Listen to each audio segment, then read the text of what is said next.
Halo semuanya, selamat datang di Bedah Karakter Epik kita kali ini. Hari ini kita bakal masuk ke dalam sebuah kisah pewayangan Jawa yang jujur aja intensitas drama dan aksinya tuh nggak kalah seru dari halaman komik superhero favorit kalian. Kita bakal membedah profil dari tukang pukul Kurawa yang paling ditakuti, paling ganas dan gak kenal kompromi. Ya, kita lagi ngonongin Dursasana. Siap-siap, karena kita bakal menelusuri dari mana asalnya, gimana desain visualnya yang benar-benar mengerikan, sampai ke akhir hidupnya yang super tragis. Yuk, langsung kita bahas. Kalau ulasan kita ini adalah sebuah buku komik, nah kutipan ini tuh ibarat halaman pembuka yang super dramatis. Dursasana ini emang dikenal sebagai tangan kotor dari kubu Kurawa.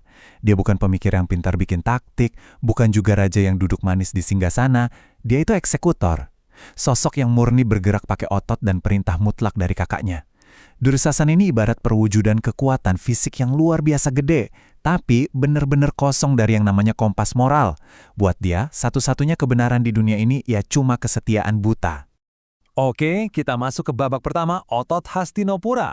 Mari kita lihat silsilah yang membentuk monster di medan perang ini.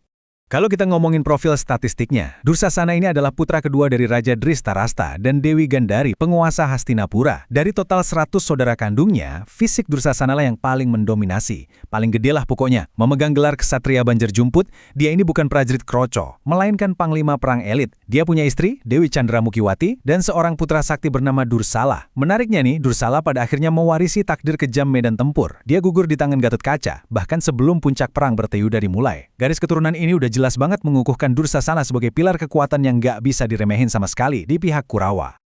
Tapi, kekuatan fisik aja tuh belum cukup buat menceritakan siapa Dursasana sebenarnya. Kita lanjut ke babak kedua, wajah kebrutalan. Nah, sebelum ngebahas wujudnya, kita mesti paham dulu nih sama yang namanya konsep Wondo. Wondo itu cara para dalang ngebentuk fisik, postur, dan yang paling penting, ekspresi emosi dari sebuah wayang kulit. Ini tuh teknik visual yang jenius banget. Lewat Wondo, dalang nggak perlu repot-repot ngejelasin karakternya. Penonton udah otomatis tahu seberapa bahaya karakter ini cuma dari ngeliat siluet dan posturnya aja. Dan ini yang bikin desain Dursasana tuh menarik banget. Para dalang ngasih dia beberapa window buat nangkep dua sisi ancamannya.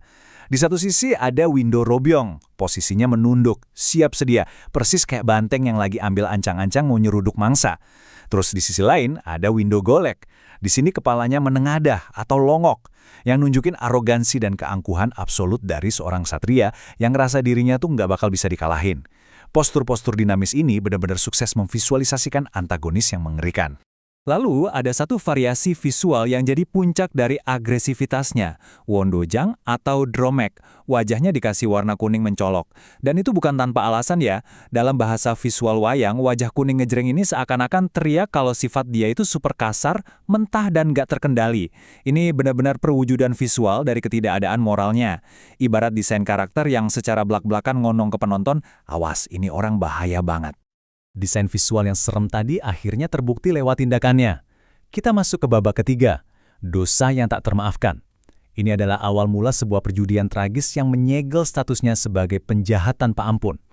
Tragedi ini tuh eskalasi dari salah satu adegan paling gelap di dunia pewayangan. Semuanya dimulai pas Pandawa kalah telak main dadu.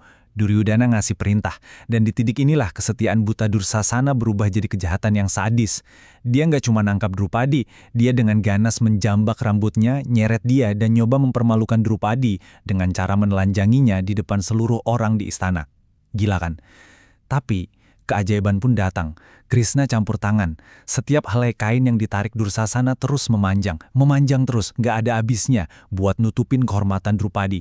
Sampai akhirnya si raksasa berotot ini tepar, jatuh tak berdaya gara-gara kecapean sendiri. Peristiwa super traumatis itu akhirnya melahirkan salah satu sumpah dendam paling ikonik dan paling berat dalam sastra epik. Drupadi yang udah dipermalukan sebegitunya ngucapin sumpah darah. Dia nolak buat nyuci atau ngikat rambutnya sampai dia bisa keramas pakai darahnya Dursasana. Sumpah gaib yang bikin merinding ini secara harfiah langsung menyegel nasib Dursasana kayak masang bom waktu yang nunggu meledak di masa depan. Dan waktu akhirnya menagih janji itu. Babak keempat, akhir yang penuh dendam. Perang Bratayuda pun pecah, mempertemukan Dursasana dengan hari perhitungannya. Tapi sebelum kita sampai ke momen eksekusinya, ada sebuah ironi yang luar biasa tragis di sini. Di tengah-tengah kacaunya perang, sesudah gugurnya Lesmana Mandrakumara, anaknya Duryodhana, Dursasana tiba-tiba diangkat jadi pewaris mahkota Astinapura. Coba bayangin, Dursasana udah berdiri selangkah lagi menuju kekuasaan absolut, bersiap mewarisi singgasana yang selama ini dia lindungin mati-matian. Tapi ya, kekuasaan ini ternyata umurnya pendek banget. Ini tuh ibarat hembusan nafas terakhir sebelum sebuah kejatuhan yang sangat besar. Mari kita ikuti detik-detik pertempuran terakhirnya. Pertarungan sengit terjadi. Dursasana melawan raksasanya Pandawa yaitu Bima atau Urekudara. Dan akhirnya Dursasana yang perkasa itu kalah, jatuh nggak berdaya di tanah. Di momen itu, medan perang kayak tidak berhenti sesaat. Duryodhana, kakak yang selalu dilayani Dursasana dengan setia, lari ke depan dan benar-benar mengemis ampunan ke Bima. Di detik-detik yang mencekam itu, Bima sempat terdiam. Dia bimbang. Sampai akhirnya Kresna melangkah maju. Kresna ngingetin Bima kalau ngasih ampun sekarang, artinya mereka kalah di masa depan.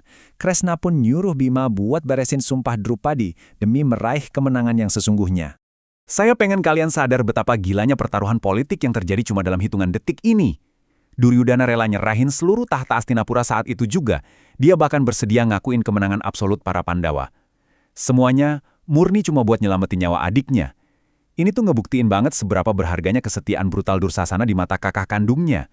Sampai-sampai Duryodhana mau nuker seluruh kerajaannya demi nyawa sang algojo setia.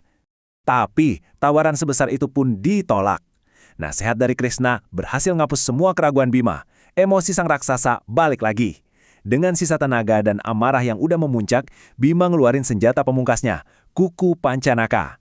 Dia langsung menusuk dan meropek dada Dursasana, mengakhiri hidup kesatria kuat itu dengan cara yang paling brutal. Dan akhirnya, dia berhasil ngedapatin darah yang udah lama dijanjikan buat menebus kehormatan dan sumpah Drupadi. Cerita si kesatria beringas ini pun mencapai akhir visualnya yang paling kelam.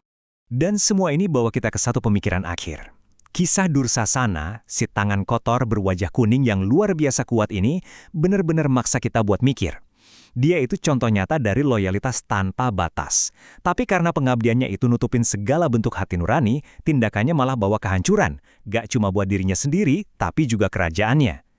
Jadi, apakah kesetiaan mutlak bisa membenarkan hilangnya kebenaran moral? Pertanyaan ini saya tinggalin buat kalian renungin.